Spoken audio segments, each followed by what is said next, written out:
Hey, good morning. For the next few days, we are going to kind of kick around the book of Philippians, which I am so stinking excited about because I love Philippians.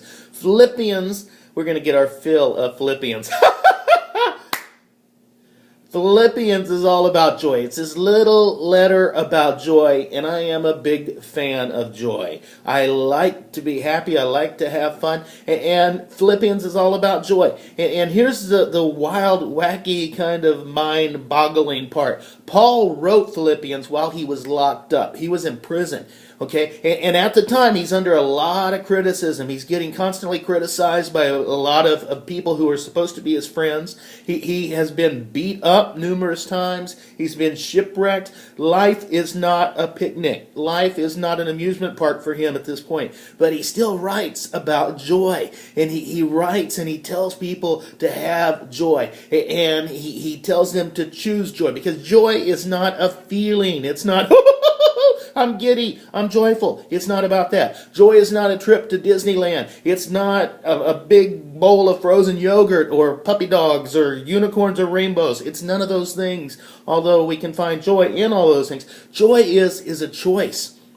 A lot of times we're going to go through tough times. That joy is a decision to celebrate the unchangeable God. All of those things. Frozen yogurt melts. Okay, Disneyland is going to go away someday. Puppies grow up and they do weird things all over your carpet. All of those things change. But the one thing that doesn't change is the unchangeable, eternal God. And so joy is choosing to celebrate Him. Even though we're going through tough stuff, even though everything else in our life is changing, we choose joy. We choose to celebrate God, our relationship with Him, who He is, and what He does. And we need to cultivate joy. And it's not just putting on a smiley face and acting like everything's just hunky-dory and kind of ignoring our problems and living in denial. It's not that at all. Life is hard, okay? Pain happens. We're going to go through tough stuff. You're probably going through some tough stuff right now. We all go through hardships. But in the midst of that, we can choose joy. It's all a matter of what we focus on. It's kind of like this book right here. Eat this, not that.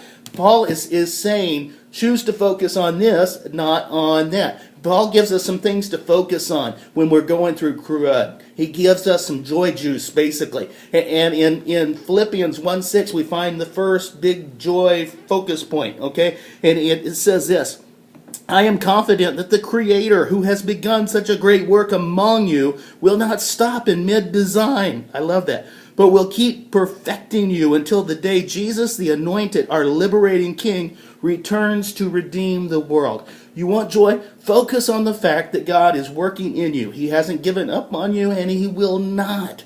Where you are is not where you're going to stay. This is not your final destination. You're going through tough stuff, but you can have joy because you know that better days are coming. You aren't through yet. God is working in you. God is working for you. So you can choose joy. You can get happy. You can realize, okay, this isn't all there is. And I choose not to focus on this. I choose to focus on that. I choose to focus on the fact that God is working on me. He will continue to work on me until until I'm perfected when He comes back and gets me. And so we can have joy as a result of that. It's all about what you focus on.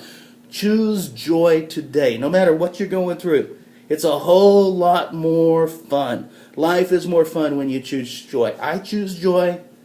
Choose joy today. Giddy up!